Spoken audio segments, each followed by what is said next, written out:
फक्त सत्ता. मला काहीतरी व्हायचं आहे, मला मुख्यमंत्री व्हायचं आहे म्हणून मी वाटेल ते करेन. मूळ कारण ईडी आहे. तुम्हाला आठवतं प्रताप सरनाईक हे आमदार आमच्यात होते, मुख्यमंत्री आहेत ना, त्यांच्या केसेस काढा मग कळेल तुम्हाला. त्यांची डायरी आठवते की नाही तुम्हाला? मग डायरीसुद्धा आठवून बघा. ES. त्यामुळे ह्या सगळेजण त्या दबावाखाली आले. ज्यांच्या शिडी घेऊन ते घुसतात त्यांना वाट लावायची. त्यांना जमलं नाही फक्त शिवसेनेला. ते टाकतील ते घ्या आणि फरफडत जा. स्वाभिमान काय असतो ना, ते उद्धवजींनी 2014च्या निवडणुकीत टाकलं. नमस्कार, मी मंदार फणसे. आपण पाहतोय टाइम्स नाऊ मराठी चॅटबॉक्स. आणि चॅटबॉक्समध्ये आपण अनेक ज्येष्ठ नेत्यांच्या सोबत चर्चा करतोय, नेमकं समजून घेतोय महाराष्ट्रामध्ये काय चाललं आहे. महाराष्ट्राची राजकारणाची जी दिशा आत्ताची आहे ती गोंधळलेली आहे का? कशा प्रकारे महाराष्ट्राचं राजकारण इथून पुढच्या काळामध्ये आकारास येणार आहे तेही आपण समजून घेतोय. अशीच एक ज्येष्ठ राजकीय व्यक्ती आत्ता आपल्या सोबत आहे. शिवसेनेचे ज्येष्ठ नेते आणि खासदार अरविंद सावंत आपल्या सोबत आहेत. नमस्कार, आपलं स्वागत आहे. जय महाराष्ट्र. आणि टाइम्स नाऊ मराठी चॅटबॉक्सला खास मनापासून शुभेच्छा. Thank you so much. मनापासून शुभेच्छा. आणि तुमच्या शुभेच्छा आम्हाला हव्यात. त्याचं कारण असं आहे की तुम्ही इतका काळ राजकारणामध्ये आहात आणि हे सगळं महाराष्ट्राचं राजकारण तुम्ही ढवळून जाताना बघितलेलं आहे. अनेक वेळेला वेगवेगळ्या पद्धतीनं चॅलेंजेस समोर आलेले आहेत. ह्यावेळेस मात्र महाराष्ट्रातलं राजकारण खूप वेगळ्या पद्धतीनं पुढे जाताना दिसतं आहे. तुम्हाला काय वाटतं आहे की जी सामाजिक अस्वस्थता आहे, जी राजकीय अस्वस्थता आहे, त्याची नेमकी कारणं काय आहेत असं तुम्हाला वाटतं? मला तर खरं सांगू खंत वाटते आणि व्यथा आहे की माझा महाराष्ट्र कुठे नेऊन ठेवतोय आपण. कुठे नेऊन ठेवला आहे महाराष्ट्राची टॅगलाईन घेऊन काही लोकांनी प्रसिद्धी केली होती, पण आज त्यांनीच कुठे नेऊन ठेवला आहे महाराष्ट्र हा प्रश्न त्यांच्या पुढे आता उभा राहिला आहे. आपण म्हणाल तसं मंदारजी एक खरं आहे की मी सुदैवानं एक शिवसेनेच्या निर्मितीपासून शिवसेनेत आहे, पण कुठून तरी आलो पक्षात असं काही नाही आहे. 68 साली मी गटप्रमुख होतो 1968ला आणि त्या मुंबई महानगरपालिकेच्या निवडणुकीत आम्ही चौक सभा घेतल्या. मी त्यावेळेला SSCचा विद्यार्थी होतो. 11वी आमची SSC होती आणि साहेबांची एक जो प्रचंड प्रभाव आमच्यावर होता तो इतका भन्नाट होता की विचारू नका. त्याची सभा कुठे असेल तिकडे जायचं. पण त्या माणसांनी बोलताना आम्ही त्यांना मग आमचं दैवत आहे ते, पण त्या काळात ते जेव्हा उभे राहिले तेव्हा मला आज सकाळी मी एका हिंदी चॅनलला माझी बाईट घेताना सांगितलं त्यांना की मला आज खंत वाटते की वंदनीय शिवसेना प्रमुखांनी शिवसेना निर्माण केली त्यावेळेस एक मोठा मंत्र दिला होता त्यांनी. तो मंत्र होता ब्राह्मण ब्राह्मणेतर, मराठा मराठेतर, 96 कुळी 92 कुळी, उच्च नीच दलित दलितेतर, घाटी कोकणी स्पृश्य अस्पृश्य सारे भेद गाडून मराठी माणसा एक हो. हा त्यांनी मंत्र आम्हाला दिला उभ्या महाराष्ट्राला आणि त्या मंत्रासारखे त्यांनी आपलं आयुष्य वेचलं. त्यामध्ये त्यांनी कधी आयुष्यात कुणाला जात नाही विचारली. जातीचा विषय मंडल आयोगानंतर खूप मोठा आला. आज महाराष्ट्राकडे तुम्ही जसं प्रश्न विचारले ते पाहिल्यानंतर या त्यांच्या विचाराची आठवण इतकी प्रगल्भ होते, प्रगल्भपणे प्रखरपणे होते की अरे बापरे, किती प्रगल्भ नेतृत्व होतं की त्यांनी 50 वर्षापूर्वी आपल्याला सांगितलं होतं. आणि तेव्हाही ते म्हणायचे की जातीबातीच्या भिंती उभारून आपण अधिक दूर जाणार, ते अधिक दृढ होणार आणि स्वार्थ माणसाला आंधळा बनवतो. आणि तीच स्थिती आज महाराष्ट्रात आहे. आणि जे राजकारण सुरू झाले त्यातलं दुसऱ्या प्रश्नाचं उत्तर आहे फक्त सत्ता. मला काहीतरी व्हायचं आहे, मला मुख्यमंत्री व्हायचं आहे म्हणून मी वाटेल ते करीन. मला आणखीन काहीतरी व्हायचं आहे म्हणून मी वाटेल ते करीन. म्हणजे विचारांची जी आम्ही तेव्हा पाहिलं, आमच्या कम्युनिस्टांबरोबर लढे झाले त्यावेळेला, मारामाऱ्या व्हायच्या. नंतरच्या काळात काँग्रेसबरोबर पण झाल्या खूप. म्हणजे शिवडी परळ लालबाग हा आमचा असा एरिया की रोज संध्याकाळी झाली का सुरुवात असायची समजायचं. पण कम्युनिस्टांचं सुद्धा कौतुक केलं. जे काय बुडभर असतील आपल्या विचाराशी बांधील आहेत ते लोक, कडवटपणे राहिलेले आहेत. शिवसेना प्रमुखांनी याच कडवटपणाला निष्ठेला एक वेगळी झालर दिली त्यांनी. आणि ती झालर अशी होती की तीच खरी आहे म्हणून त्यांचं मी काल परवाकडे त्यांच्या स्मृतिदिनी एक वाक्य टाकलं होतं. त्याच्याबद्दल 2 वेगळी वाक्य आहेत त्यांची. त्या वाक्याने तर शेवटचं म्हणजे अगदी 24 ऑक्टोबर 2012 त्यांच्या जाण्यापूर्वीचं शेवटचं भाषण. त्याच्यात ते म्हणून गेले, इमानाला महत्त्व द्या. आज इमान विकलं जात आहे. इमानाच्या पुढे बे शब्द लागला. इमानापेक्षा बेईमानाला महत्त्व राजकारणात आलं. मग तो बेईमान कुठलाही असेल तरी चालेल, तो आला का त्याचं कौतुक केलं जातं, त्याला सिंहासनावर बसवलं जातं आणि त्या पद्धतीनं मूळ छत्रपती शिवरायांचं नाव घेतो आम्ही, शाहू फुले पण आंबेडकरांचं नाव घेतो आम्ही, प्रबोधनकारांचं नाव घेतो आम्ही. त्या संबंध विचारधारेला छेद देणारं काम चालू आहे महाराष्ट्रात. मला कळतच नाही आहे की तुमचा पक्ष राहू द्या बाजूला सगळ्यांचे, आम्ही महाराष्ट्राचं काय भलं करतोय?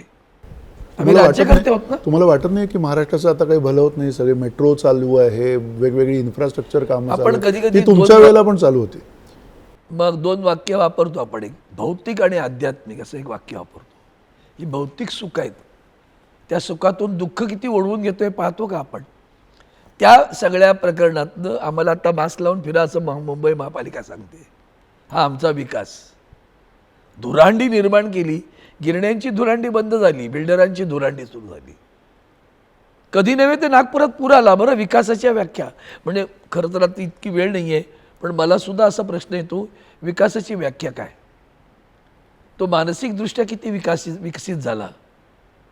तो वैचारिकदृष्ट्या किती विकसित झाला महाराष्ट्र माझा? तो भौतिकदृष्ट्या विकसित होत असेल, पण त्याचं वैचारिक अधपतन त्या भौतिक विकासाला कधी त्याला मोठेपणा देऊ शकणार नाही. असाल तुम्ही इमारती बांधल्या असेल, माणुसकी नसलेली भव्य इमारत करायची काय त्याला? माणुसकी जपणारा महाराष्ट्र, जातपात न म्हणता मानवतावाद जपणारा महाराष्ट्र, तो महाराष्ट्र कुठे? शाहू फुले आंबेडकरांचा महाराष्ट्र. आणि आत्ताचा महाराष्ट्र रोज आम्ही आमच्या सोशल मीडियावर द्वेषाची सगळ्या व्हिडिओ क्लिप्स येतात, सगळ्या ती ध्वनी चित्रफित जी येते ती द्वेषाची येते. ती इतकी वाईट वाटते की बस इथं इकडे हिंदू मुस्लिम, तिकडे जातीचे लढे उभे केले आम्ही. म्हणून मी सुरुवातीला कुठे नेऊन ठेवतोय आपण आता महाराष्ट्र. तुम्ही शिवसेना प्रमुखांचा उल्लेख केला. आत्ता शिवसेना उद्धव बाळासाहेब ठाकरे अशी परिस्थिती आत्ता समोर आहे आणि या परिस्थितीमध्ये खास करून शिवसेनेला अशा प्रकारची जी परिस्थिती आहे ती यापूर्वी पण झाली. जातीपातीच्याच कारणामुळे भुजबळ त्यावेळेला बाहेर पडले असं त्यावेळेला त्यांनी सांगितलेलं होतं आणि आत्ताही तीच परिस्थिती आहे. आज भुजबळ सत्तेत आहेत आणि ते सत्तेत असताना जातीपातीच्या विषयावरती सगळीकडे भाषणं देताना दिसत आहेत आपल्याला. तुम्हाला काय वाटतं की हा जो सगळा आरक्षणाचा लढा आणि आरक्षणाची सगळी चळवळ चालू आहे आणि या लढ्यामध्ये आज शिवसेना उद्धव बाळासाहेब ठाकरे ही मराठ्यांना आरक्षण मिळावं ह्या भूमिकेचं दिसतंय सगळीकडे, आत्तापर्यंत आम्ही सगळीकडे वाचतोय बघतोय, पण हा आरक्षणाचा प्रश्न तुम्ही एक राजकारणी म्हणून कसं बघताय? कारण संसदेमध्ये त्याच्यावरती तुम्ही बोलून झालेलं आहे. मी सुरुवातीला व्यथा म्हणालो, पण आता पुन्हा सांगतो, खरंच सांगतो, कुठे नेऊन ठेवलं असं फारसं म्हणताना हे जे आपण जे आत्ता करतोय सगळेजण करतोय. मला आता तुम्ही संदर्भ दिला की भुजबळ जेव्हा बाहेर पडले तेव्हा ते सत्तेत नव्हते, पण त्यांनी तो ओबीसीचा लढा घेतला आणि मग प्रबोधनकारांचं किंवा आदरणीय वंदनीय शिवसेनाप्रमुखांचं वाक्य आहे की माणूस म्हणून जन्माला येतो ना आम्ही, धर्म जात नंतर लागते. कुणाच्या पोटी मी जन्म घेतला, तो माणूस म्हणून घेतला की धर्म म्हणून घेतला की जात म्हणून घेतला? ज्या आईच्या पोटी जन्म आलो त्या आईची मला जात लागते, धर्म लागतो, वडिलांची जात धर्म. तो ती जात धर्म घेऊन आम्ही पुढे जात राहतो. ती म्हणून साहेबांचं मोठं वाक्य आहे, पोटाला जात नसते, ते पोट भरणं महत्त्वाचं आहे ना. म्हणून पुन्हा मानवतावादावर आलो. जगण्याची जी उर्मी आहे किंवा जगण्याचा जो लढा आहे, तो लढा, जगण्याचा लढा हा त्या मानवाला त्याच्या मानवतेच्या दृष्टिकोनातून मिळाला पाहिजे आणि तो सर्वसाधारणपणे तो जगण्याचा लढा त्याला सन्मानानं लढता आलं पाहिजे. तो सन्मानानं म्हणजे अगदी आम्हाला काही टाटा बिरला व्हायचं नाही, सन्मानाने जगता होते. पण आपल्याकडे जुन्या काळात हात पाडायचे, मला हात पसरण्याची गरज लागतं कामा नये. आज आम्ही सगळेजण हात पसरणारे झालो, देणारे कमी झाले. देणाऱ्यांनी वैचारिकदृष्ट्या विचार दिले म्हणून ती कविता आली ना, देणाऱ्याने देत जावे घेणाऱ्याने घेत. मग वंदनीय शिवसेनेनं दिलं काय आम्हाला? कधीतरी विचार केला, कसं बागेवरून पाहिलं तर लक्षात येईल कोण आम्ही, मराठी माणूस. काय करत होतो? शाळेत शिकत होतो, कॉलेजमध्ये गेलो, गिरण गावात राहिलो किंवा गिरगावात राहिलो, ती खरी जुनी मुंबई. नंतर तो विस्तार आहे. त्या सगळ्यामध्ये जास्त जास्त जगण्याचा लढा म्हणजे नोकरी लागणं. आणखीन काय होतं? व्यवसाय करण्यामध्ये फारसे पुढे कोणी नव्हते. शिवसेना निर्माण झाल्यानंतर दृष्टिकोन बदलला. तो कदाचित वडापाव असेल छोटासा, पण तिथून त्याला मला व्यवसायात उभं राहू शकतो ही नजर आली. ती नजर साहेबांनी दिली. आणि मग मराठी माणसाच्या न्याय हक्कासाठी लढे झाले. नोकऱ्यांमध्ये प्राधान्य मिळावं, हे मिळावं, ते सगळं केलं आपण. त्यातून आजचा मराठी माणूस काही का असे ना, माझ्या मराठी माणसाकडे आता मोटरसायकल आणि गाडी तर आहे ना, बऱ्यापैकी. सगळ्यांकडे नाही, ती सगळ्यांकडे आली पाहिजे. समृद्धीचा अर्थ काय? म्हणून पुन्हा आली समृद्धी. कशी? ती नाही ना. महाराष्ट्र माझं समृद्ध नाही झालं, मला ते दुःख आहे आज. म्हणून मी सुरुवातीपासून होतो, वैचारिक बैठक संपली. पण मग ही वैचारिक बैठक जी होती, तुमच्यासारखे कडवे शिवसैनिक तुम्ही म्हणता, आज शिवसेनेची जी शक्ल उडालेली आहे, शिवसेनेला ज्या पद्धतीनं स्वतःचं चिन्ह गमवावं लागलं आणि अशी परिस्थिती जी ओढवली ज्याच्यामध्ये तुम्हाला अगदी जे 40 आमदार तुमचे आज तिथनं निघून गेलेले आहेत आणि त्यांनाच शिवसेना हे नाव मिळालेलं आहे, अशा परिस्थितीला तुम्हाला आता असं वाटत नाही की तुम्ही कुठेतरी कमी पडलात, डिफेंड करण्यामध्ये कमी पडलात, त्याचा प्रतिवाद करण्यामध्ये कमी पडलात? फार चांगला प्रश्न विचारला तुम्ही आणि मनापासून धन्यवाद देतो. माझी एक संस्था इथे लिहिली मी, जाणीव. आम्ही महानगर टेलिफोन निगममधील कर्मचारी, त्या कर्मचाऱ्यांची युनियनचे सभासद म्हणून वर्गणी येत होती. एका दुसऱ्या वेळेला डोनेशन येत होतं. त्या पैशांना आम्ही हात नाही लावला, कारण आम्ही सगळेच नोकऱ्या करणारीच नेतृत्व करत होतो. आम्ही बाहेरचं नेतृत्व नव्हतं, मी नोकरी करत होतो. आणि मग एक समाजाप्रतीची जाणीव, वंदनीय शिवसेना प्रमुखांच्या शिवसेनेप्रतीची जाणीव, की त्या जाणीवतून आम्ही लिहिलं, जाणीव मुळांची आणि मूल्यांची. ती जाणीव संपली आणि त्याचा रास जो होतोय त्याचा उगम खरं केंद्रात नाही. आम्ही म्हणून मगच सांगतोय, मूल्य कशी विसरतोय आपण. बघा की तुम्ही आत्ता म्हणाले हे गेले सगळेजण, मग संविधानानं इलेक्शन कमिशन, संविधानानं CBI, ED, इन्कम टॅक्स या सगळ्या खरं तर निष्पक्ष संस्था उभ्या केल्या. ज्युडिशरीसुद्धा त्या निष्पक्ष राहत आहेत का पहा. यांनी केलं ते कळत नव्हतं असं नव्हतं. आदरणीय उद्धवजी ठाकरे साहेबांनी जाहीरपणे सांगितलं की मी अतिविश्वास ठेवला. मला कधी वाटलं नाही की मंदार असं करेल. हे सांगायचे मंदार गडबड करणार आहे, म्हटलं नाही करणार आहे, एकनिष्ठ आहे. शेवटी कुठलीही संस्था किंवा संघटना ही विश्वासावर चालते बरं का.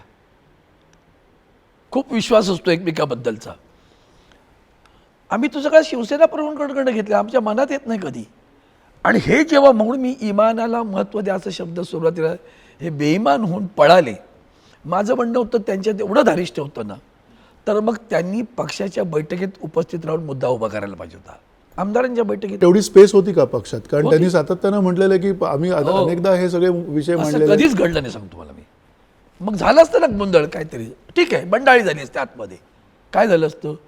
शिवसेनेच्या आमदारांच्या बैठकीत आमदारांशिवाय दुसरं कोण आलं असतं? किंवा शिवसेना पक्षाच्या बैठकीत आलं असतं? तुम्ही सांगायला पाहिजे होतं. मला आजही ठाऊक आहे, उद्धवजींनी त्यांना डायरेक्ट विचारलं, तुला मुख्यमंत्री व्हायचं आहे का? नाही नाही नाही नाही नाही नाही, कशाला खोटं बोललात? सांगायचं होतं एक विशेष सभा घ्या आणि आम्हाला हे नेतृत्वाचं कायदेशीरदृष्ट्या शिवाय ते त्यांच्या दृष्टीने योग्य झालं असतं.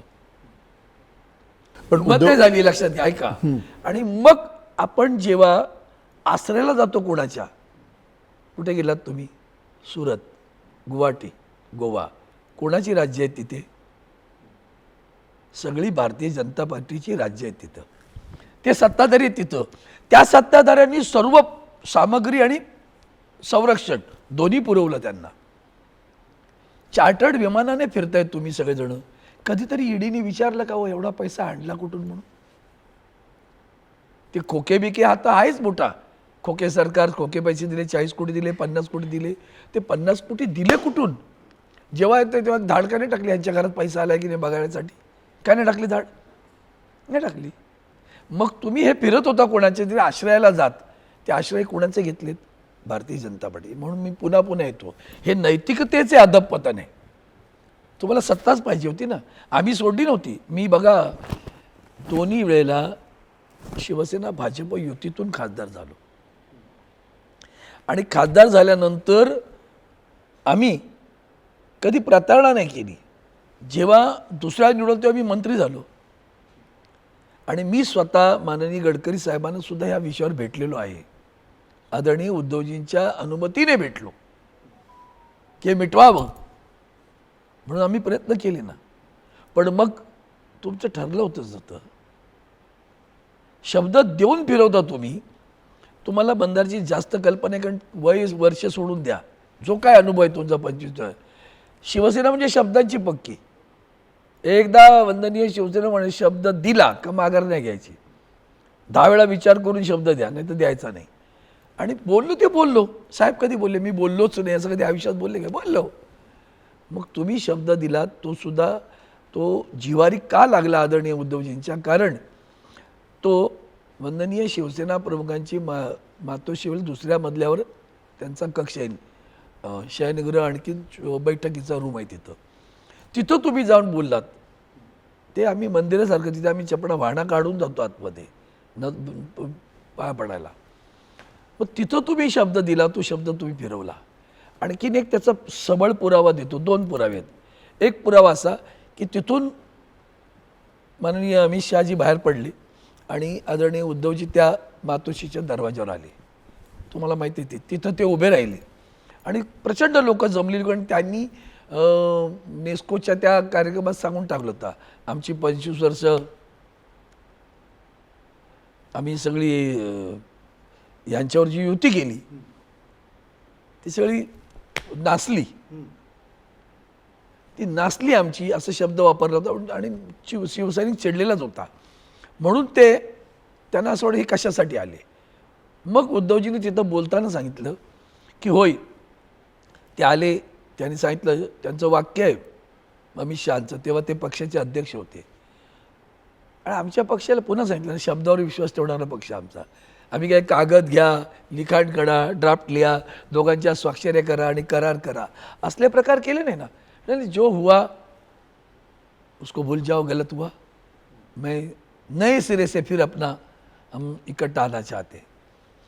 आपल्या दरवाज्यात आलेला माणूस आणि छोटा माणूस नाही आहे. अमित शहाजी काही अगदी एका पक्षाचे मोठे अध्यक्ष आहेत. ते सांगतात की झालं चूक झाली, मैं गलतियाँ सुधारना चाहता हूँ, हमारे तरफ से जो गलती हुई उस गलतियों को सुधारना चाहता हूँ, फिर दोबारा हम इकट्ठे आ जाएंगे.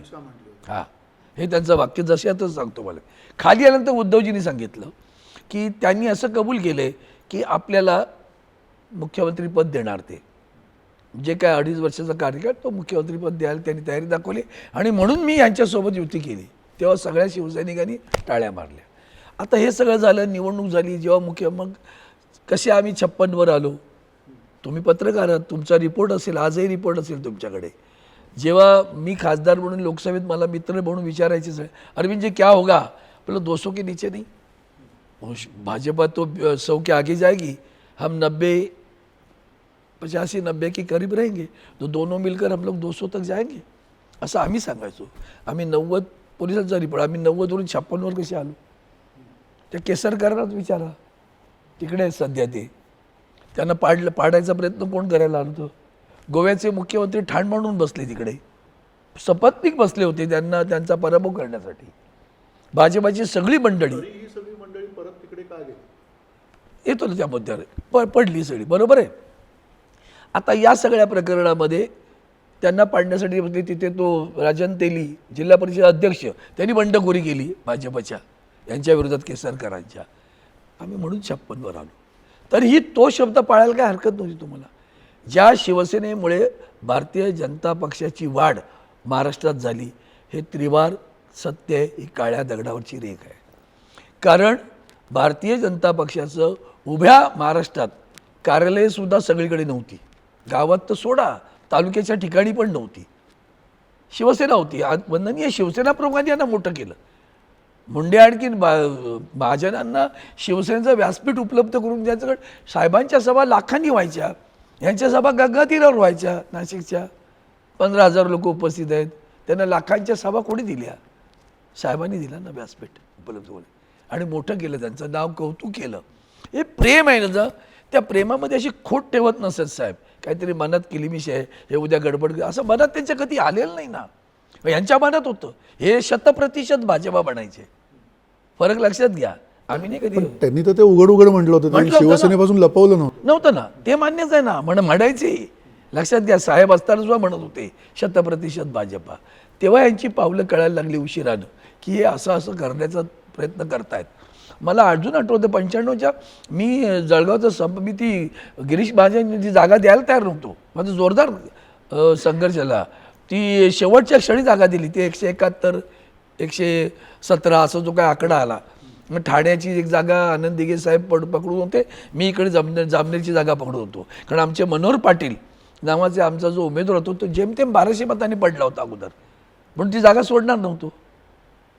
पण साहेबांच्या स्वभावाचा गैरफायदा या लोकांनी स्वतःच्या वाढीसाठी घेतला. मला अजून आठवतं, माझ्याकडे उत्तर महाराष्ट्र होता, यांच्याकडे जिल्हा परिषदेला उमेदवार नसायचे. मग जायचे, अहो पण अरविंदजी आम्हाला द्या होती, पण तुमच्याकडे उमेदवार कुठे? नाही नाही मंदार आहे. मंदार म्हटलं माझा तालुका बरोबर आहे. नाही नाही राहील ना उभा आपल्याकडनं. आता आमची मुलं त्यावेळेला चला अमालगमेट झाल्यासारखी प्रेमाने वागायची. मंदार आमचा, तिकीट त्यांचं, कमळ घेऊन फिरणार. ही जी त्यांची प्रवृत्ती होती ना, ती विश्वासघातकी होती. आणि ती तशी ती बरोबर घुसत जायचं. म्हणजे इंग्रजांची आहे ती पद्धत. रस्ता शोधून घ्यायचा धनगराकडनं, त्या धनगरालाच उडवायचा. म्हणून त्यांनी जे प्रकरण केलं तेव्हा ही मंडळी सुद्धा 40 जण जे गेले त्याचं मूळ कारण ईडी आहे. तुम्हाला आठवतं प्रताप सरनाईक हे आमदार आमच्यात होते, ते गेले नव्हते. ते जाण्यापूर्वी त्यांनी अगोदर एक पत्र देतो उद्धवजींना की माझा छळ होतोय, आपण यांच्यासोबत ॲडजस्ट करून घेऊ आणि हे सगळं मिटवून टाकू. का? म्हणून तुम्ही या सगळ्यांना, ते मुख्यमंत्री आहेत ना, त्यांच्या केसेस काढा, मग कळेल तुम्हाला. त्यांची डायरी आठवते की नाही तुम्हाला? मग डायरीसुद्धा आठवून बघा, ES. त्यामुळे ह्या सगळेजण त्या दबावाखाली आले. अनेक जण हे साहेबांना सांगून आले गेला, आणि मग त्या दबावाखाली आता जेलमध्ये आत्ता नाही जाणार, मग जाऊया. आणि हे सगळं कारस्थान देवेंद्र फडणवीसांनी केलं. हे त्यांनी कबूल केलं. तुम्ही विधानसभेतलं मुख्यमंत्र्यांचं भाषण आहे का? त्यात ते सांगायचे हुडी घेऊन रात्री पळायचो, फिरायचे. त्यांच्या पत्नीने पण सांगितलं की हुडी घालून रात्रीचे फिरायचे. हे सगळं कारस्थान कशासाठी केलं?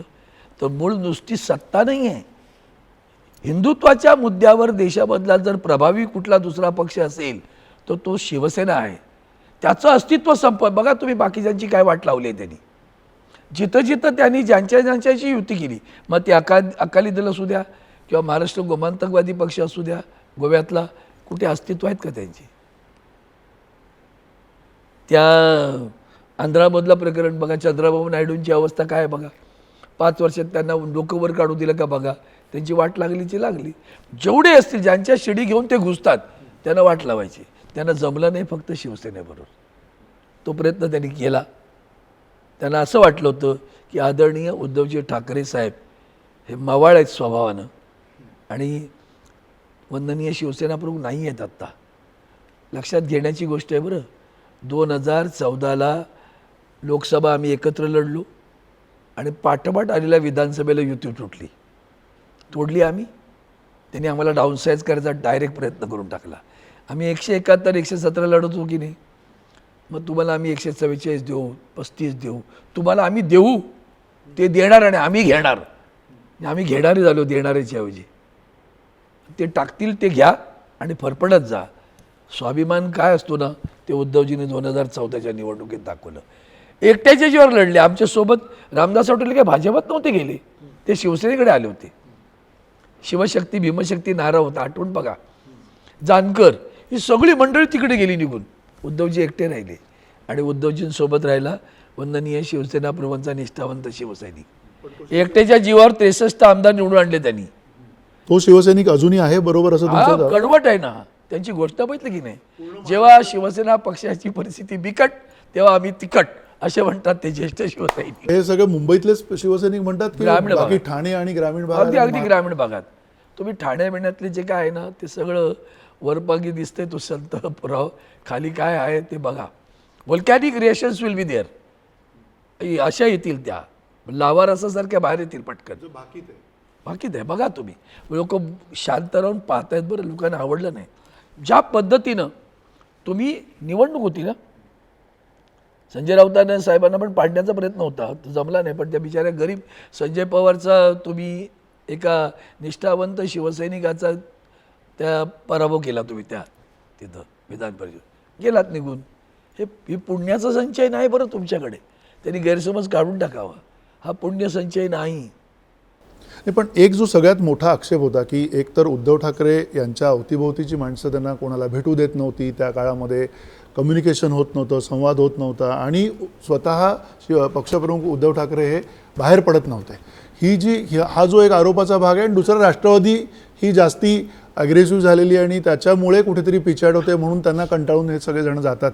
हा जो आक्षेप होता तो खरा होता किंवा नाही सांगतो ना तुम्हाला. आता मुळात बघा, तुम्ही एक लक्षात घेतलं पाहिजे, उद्धवजींनी जूनमध्ये शपथ केव्हा घेतली मुख्यमंत्री पदाची? शपथ घेतल्यानंतरचं एक अधिवेशन फक्त नागपूरचं झालं आणि इथलं एक अधिवेशन झालं. 2 अधिवेशन 4-5 महिन्याच्या काळात त्यांनी घेतलेले निर्णय तुम्ही पाहू शकता. अगदी शेतकऱ्यांची कर्जमुक्ती, त्यांचा शब्द येतो फार आवडीचा, कर्जमुक्ती. ते कर्ज माफी नाही म्हणतात, ते छान. माफी का मागायची म्हणे, माफी कसली, मुक्ती. हे त्यांनी उद्धवजींनी केले. ते सगळे निर्णय तुम्ही पाहू शकता.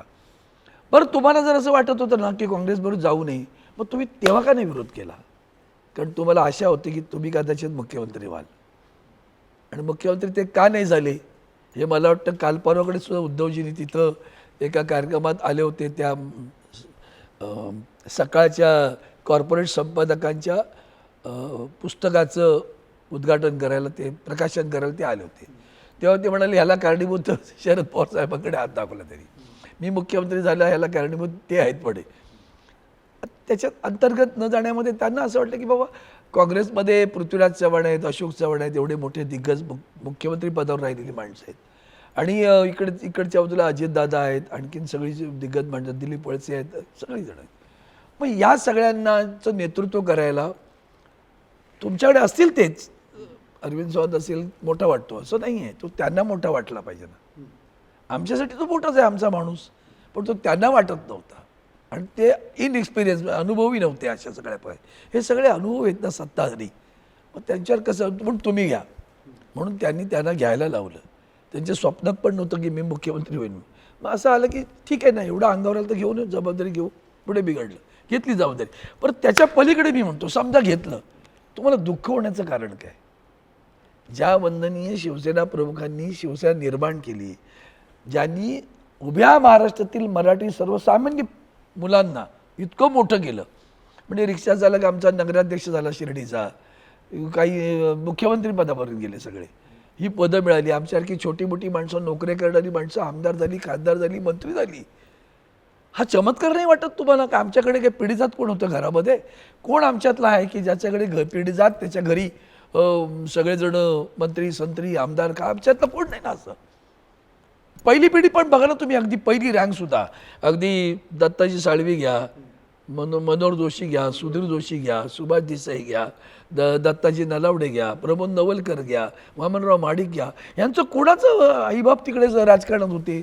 डाके घ्या, शरद आचार्य घ्या, ही सगळी नेते मंडळी होती ना आमची पुरी जुनी. सरपोतदार घ्या, ते तर HR होते. अशी माणसं होती ना सगळी. त्यांना केलं नाही तर ती मोठी झाली, ते सगळे आमदार खासदार. मग आम्ही अशी क्रांती महाराष्ट्रात कोणीच केली नाही, लक्षात ठेवा, कोणीच आजपर्यंत.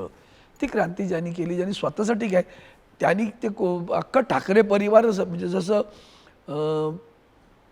प्रबोधनकार ठाकरेजींनी सांगितलं 66च्या त्या सभेमध्ये की मी माझ्या महाराष्ट्राला माझा बाळ अर्पण करत आहे, सांगितलं ना.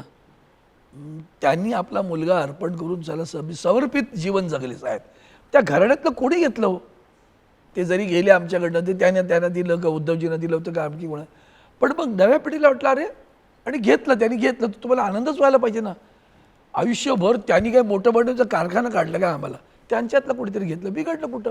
बरं ते तर 10 वेळा सांगतात, झाल्यानंतर पण सांगितलं त्यांनी, मला नाही, मला शिवसैनिकाला मुख्यमंत्री करायचं आहे.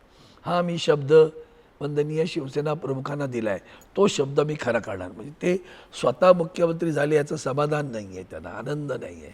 त्यांना ते आहे की ज्या दिवशी मी शिवसैनिकाला मुख्यमंत्री करेन त्या दिवशी मी वडिलांना दिलेलं वचन पूर्ण करेन, ही भावना आहे त्याच्यामध्ये. असं असताना तुम्हाला काय झालं दुःख एवढं काय? बरं सगळे संपूर्ण अधिकार जवळजवळ हे त्यांच्याकडे होते, प्रत्येक गोष्ट त्यांनाच विचारून केली जात होती. त्यांच्याकडे सांगणं कमी काय होतं, कमी एकच होतं, ईडीची केस होती. ती आल्याबरोबर मग वाचवायचं कसं, त्यांनी लॉन्ड्रीच काढलेली आहे ना, त्या लॉन्ड्रीकडे गेले ताबडतोब ते. त्याचं पहिलं पत्र प्रताप सरनाईकांचं आहे. सगळी नावं घ्या रांगेत, सगळे असे अडकलेले लोक आहेत आणि गुणांचे वय. बरं त्यातला दुसरा महत्त्वाचा भाग, या 6 महिन्यानंतर कोविड आला. मग कोविडमध्ये देशाचे पंतप्रधान बाहेर पडले होते का? मी डायरेक्ट वरच जातो सरळ, बघ सांगावं त्यांनी. मग शहा फिरत होते का? नाही ना. कशासाठी? का खोटं बोलता? का लोक 2.5 वर्षात बाहेर, अरे 2 वर्ष त्या कोविडमध्ये गेली, 6 महिने जमतीम गारवाण, आणि आता कुठे परत बाहेर येऊन काहीतरी करायचं आहे तेव्हा तुम्ही पाठीशी नको बसला. जेव्हा ही पुढची 2.5 वर्ष ती असते आत्ता आणि मग काय केलं नसतं तर गोष्ट वेगळी होती. तो काळ त्यांनी उभ्या देशाला दिशा देण्याचं काम उद्धवजींनी केलं. कोविडमध्ये संबंध हिंदुस्थानामध्ये प्राण वाचवण्याचं काम कोणी केलं असेल तर ते उद्धवजी ठाकरे साहेबांनी केलं. त्याच काळात सातत्यानं उभ्या देशातील 5 मुख्यमंत्री, उत्कृष्ट मुख्यमंत्री, त्यांचं प्रत्येक वेळी त्यांचं नाव आलं. मग जर ते काम करत होते त्यांचं नाव काय होतं? त्या संस्था आमच्या होत्या का? ते फील्ड हॉस्पिटल हा प्रयोग देशात कुणीच केला ना, तो त्यांनी केला ना. फील्ड हॉस्पिटल हा प्रयोग 2000 बेडचं हॉस्पिटल 15 दिवसात उभं करणं छोटी गोष्ट आहे? छोटी गोष्ट आहे? एवढं त्यांनी केल्यानंतर सुद्धा पण त्याच्यामध्ये सुद्धा भ्रष्टाचाराचे खूप गंभीर आरोप झाले. त्याच्यामध्ये सुद्धा पहिली गोष्ट अशी आहे ना, बघा आता गंमत, तो जो कायदा आहे ना याचा कोविडच्या संदर्भातला, अशी जेव्हा रोगराई येते, प्लेग आला काय आला, त्यावेळेला राज्यकर्त्यांना पूर्ण मुभा असते, कारण माणसंच पुढे येत नसतात, लक्षात घ्या. पहिली गोष्ट. मला सांगा, एक प्रेत उचलायला आम्ही सांगितलं की एक कोविडचं प्रेत आहे, तू उचलतोस का? नाही, मी हात लावणार. मग त्याला काही तुम्ही करू शकत नाही, पण त्याला तुला 1000 रुपये देतो, 5000 देतो, तो उचलतो. मग तुम्ही 5000 रुपये का दिलेत? वेळेची गरज आहे. तुम्ही आलात का पुढं? कायद्याची प्रत आहे माझ्याकडे, दाखवेन तुम्हाला मी आता, असेल टेबलवरती ती प्रत, ती पाहिली पाहिजे तुम्ही. पॅन्डेमिक डिसीज ॲक्ट, जो पॅन्डेमिक डिसीज ॲक्ट आहे ना, त्याच्यामध्ये लिबर्टी आहे. पण तरीसुद्धा मी भ्रष्टाचाराचं समर्थन नाही करते बरं का, हा समजू नका. पण कोणी येत नव्हतं म्हणून मी मुद्दाम दिला. ॲम्ब्युलन्स कुठे होत्या? माझ्या या संस्थेतर्फे आम्ही 16 ॲम्ब्युलन्स दिल्या मुंबईला. ॲम्ब्युलन्स चालवणारा, ॲम्ब्युलन्समध्ये बॉडी उचलून नेणारा, तिथे स्मशानामध्ये ती बॉडी घेणारा, त्याचं दहन करणारा, छोटी गोष्ट आहे का हो? ते पैशाने मोल जोखाल का तुम्ही? अरे त्याला तर 10,000 रुपये पगार, एवढे पैसे कशाला दिले? पण आता या सगळ्याच्या पार्श्वभूमीवरती एक फार महत्त्वाचा मुद्दा आहे तो की येणाऱ्या काळात न्यायालयातनं काहीतरी एक तुम्हाला अपेक्षित आहे, दुसरीकडनं विधानसभा अध्यक्षांकडनं काहीतरी निर्णय अपेक्षित आहे. तुम्हाला काहीतरी एक त्याच्यात आशा वाटते विधानसभा अध्यक्षांकडनं? शून्य अपेक्षा. मुळात अध्यक्षांचं चरित्र आणि चारित्र्य असं पाहिलं तुम्ही तर ती वैचारिक बैठक नसलेलं चरित्र आणि चारित्र्य आहे. ते व्यवहारी आहेत. ते शिवसेनेत होते, ते राष्ट्रवादी काँग्रेसमध्ये गेले, ते BJPत गेले, सत्ता असेल तिकडे फिरणारी माणसं आहेत ती. त्यामुळे असा काही घेऊन विचार करतील हे बाबा देशाच्या संविधानाला धोका पोचतोय किंवा हे महाराष्ट्राच्या दृष्टीने चांगलं नाही आहे, ही अशा पद्धतीनं तो कायदा कशाला आणला हो? तो कायदा असाच आहे ना की तुम्ही अशा पद्धतीनं, म्हणजे तेव्हा छगन भुजबळ गेले होते 23 लोकांना घेऊन. पण सगळ्यात वाईट गोष्ट म्हणून मी म्हणालो की यापूर्वी 55 वर्षात लोक गेली, आम्ही पाहिले. अगदी सुरुवात हेमचंद्र गुप्तेंबरोबर सुद्धा वाद झालेला होता. मग भाई शिंगरे आले होते, बंडू शिंगरेंचं प्रकरण झालं होतं. मग हे अशी अनेक प्रकरणं घडली, परंतु कोणी पक्षावर कब्जा नाही मागितला. आणि इथं तुम्ही जो मगाशी मुद्दा उभा केला इलेक्शन कमिशनचं वागणं, त्या इलेक्शन कमिशनने कुठलाही पक्ष हा त्याच्या लोकप्रतिनिधींवर अवलंबून नाही आहे, त्या पक्षाच्या सदस्यत्वावर अवलंबून आहे. लोकप्रतिनिधी लोकधनिया निवडून देते आपल्याला. कधी मोठा आकडा होतो, कधी छोटा आकडा होतो. आज काँग्रेसची अवस्था विरोधी पक्ष नेता होण्याइतकी पण लोकसभेत नाही, म्हणून तो पक्ष नाही असं म्हणणार का तुम्ही? काढा ना हिशोब करायचं झालं तर. मग आमचा पक्ष आमच्यातनं 40 गेले म्हणून फक्त आमदार. मग त्याचबरोबर त्याच इलेक्शन कमिशननं आमच्याकडनं पदाधिकाऱ्यांची ॲफिडेविट मागवली, ती आम्ही 2-4 लाख दिली. आमच्याकडनं त्यांनी सदस्यत्वांच्या संदर्भात ते फॉर्म मागितले, ते दिले. म्हणाले हा ह्याच्यात तुम्ही फॉर्मॅटमध्ये द्या. फॉर्मॅटमध्ये त्यांनी दिलेल्या फॉर्मॅटमध्ये दिले. 20 लाखापेक्षा अधिक फॉर्म दिले. त्यांनी चुकूनसुद्धा सांगितलं नाही यांनी किती फॉर्म दिले, यांनी किती ॲफिडेविट दिल्या. बोगस होतं सगळं. त्याचा उल्लेखच ते टाळला, कारण तिकडनं मार्गदर्शन होतं ना. इलेक्शन कमिशन गुलाम आहे हो, म्हणून सेशनची आठवण येते. आत्तासुद्धा सांगतो, या देशाला आणि महाराष्ट्राला कळलं पाहिजे. अनेक लोकांचं काय बघा तुम्ही, पूर्वीचे पंतप्रधान म्हणजे अगदी इंदिरा गांधीसुद्धा महाराष्ट्रात यायच्या विधानसभेला 3. त्यांचं नंदुरबार फार आवडत होतं. एखादी नंदुरबार सभा, एखादी विदर्भात सभा, एखादीकडे मुंबई सभा झाली का संपलं. 2014 साली युती तुटल्यानंतर माननीय मोदी साहेबांनी 27 सभा घेतल्या विधानसभेच्या निवडणुकीला महाराष्ट्रात. कुणाला पाडायचं होतं? पण महाराष्ट्र एवढा महत्त्वाचा एक मिनिट, कुणाला पाडायचं होतं? पराभव कुणाचा करायचा होता? काँग्रेसला जवळजवळ संपल्यात जमा झाली होती ना. लोकसभेत काँग्रेसची किती आली? राष्ट्रवादीचे 4 आमदार खासदार आले महाराष्ट्रातून, आणि काँग्रेसचे एकटे आले. ते तेव्हा ज्यांचं निधन झालं आता, चंद्रपूरचे बाळू धानोरकर. मग एवढं सगळं केलं, कोण राहिलं नाही विरोधी. मग कोणाला पाडायला आला तुम्ही? आमची युती तुटली, तोडली, आणि मग आम्हालाही उखडून काढायचा विचार करून देशाचे पंतप्रधान 27 सभा घेतात. आजही देशाचे पंतप्रधान सभा घेत फिरत आहेत सगळ्या राज्यांमध्ये.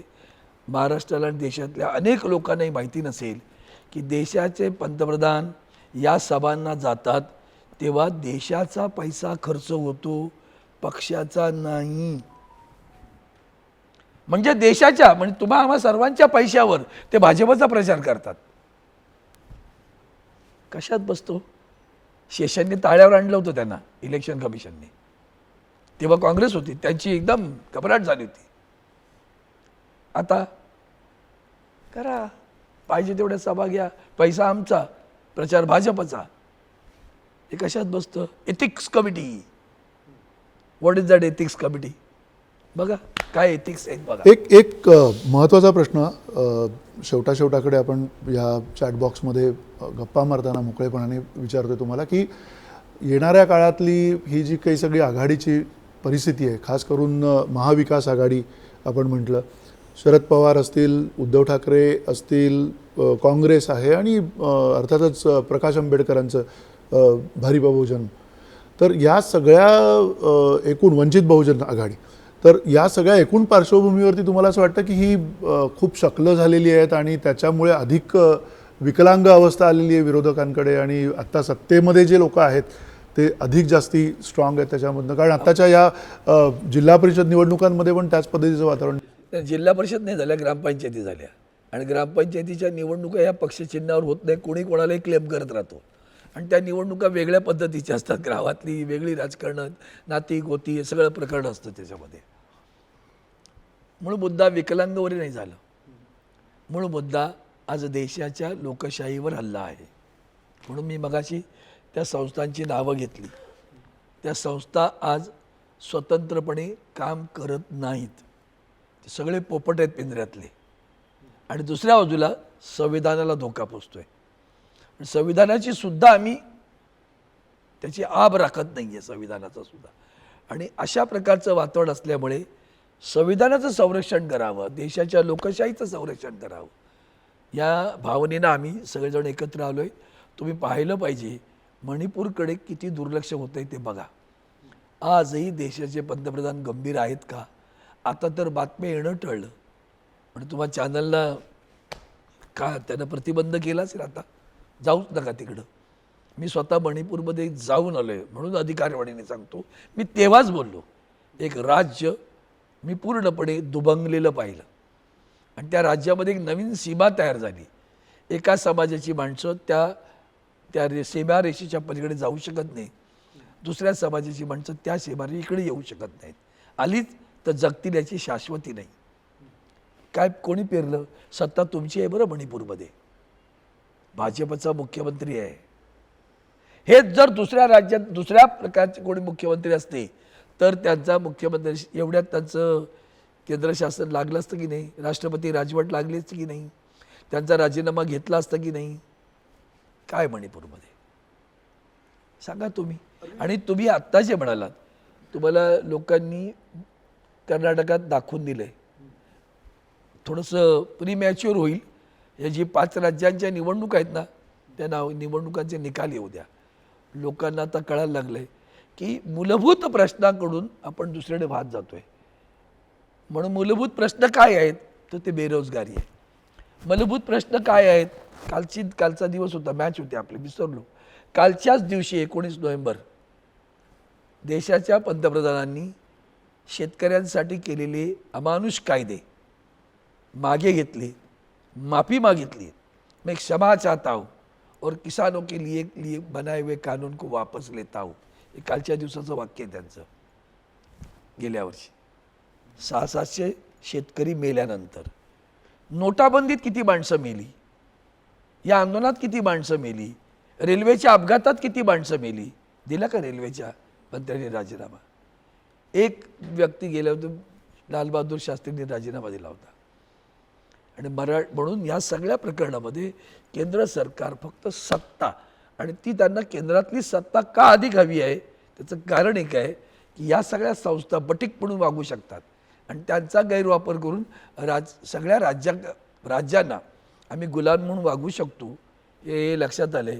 म्हणून त्यांचं अधिक लक्ष केंद्राकडे असणार. आता कायमचं केंद्रातली सत्ता हवी तर आपण सगळ्या राज्यांना नागदोऱ्या काढायला लावू शकतो हे त्यांना कळलेलं आहे.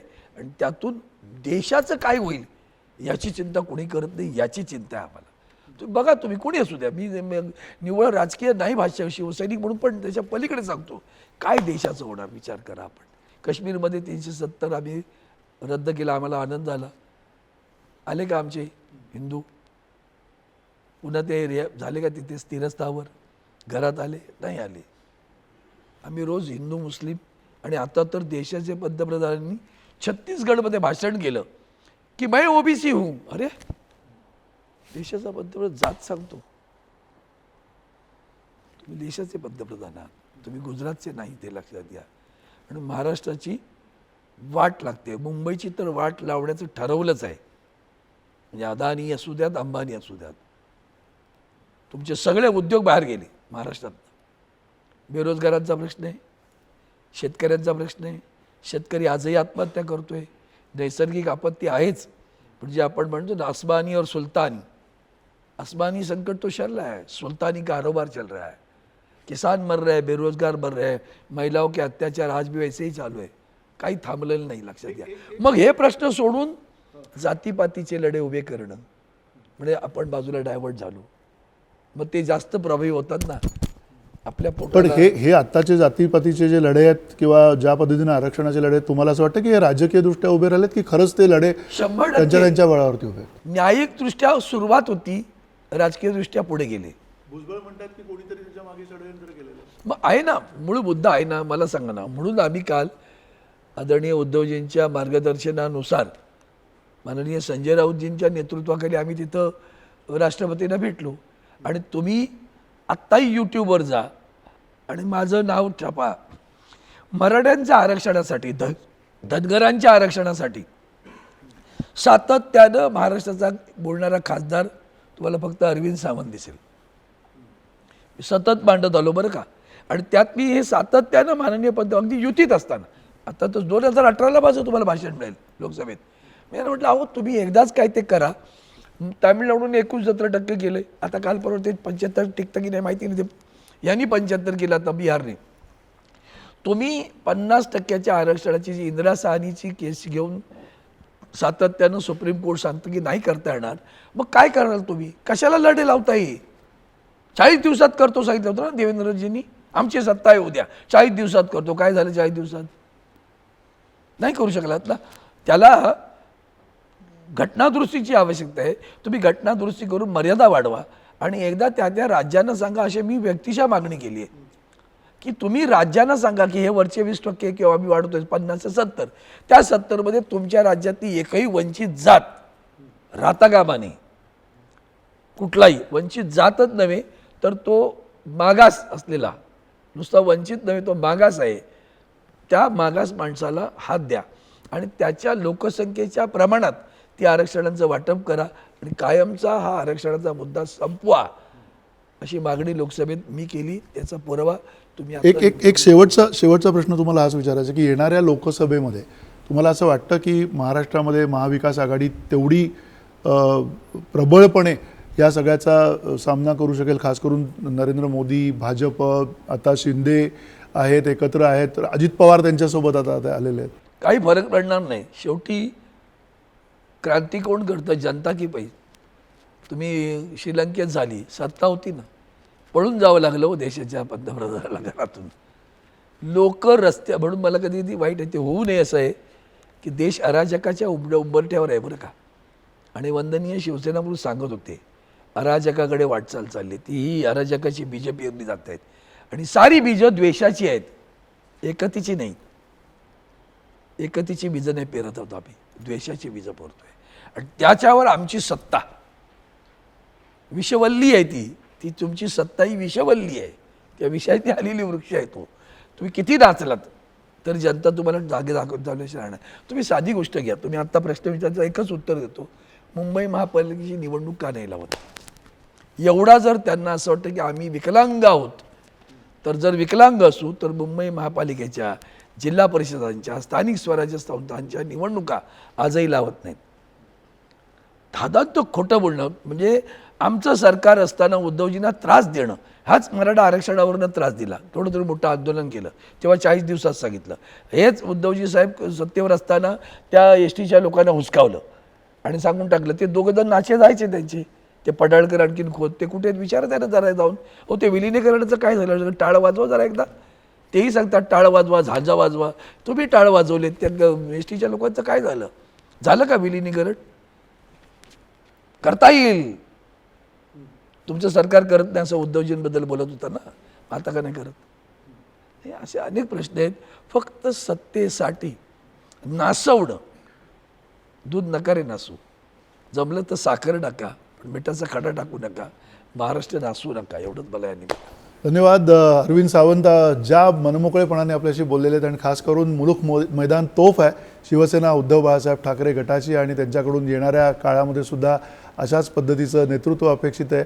आणि या सगळ्या एकूण गप्पांमध्ये एक नक्की येतं की जसा शिवसेनेचा प्रवास अरविंद सावंत यांनी बघितला आहे तो तसाच्या तसा त्यांनी आपल्यासमोर मांडून दाखवलेला आहे.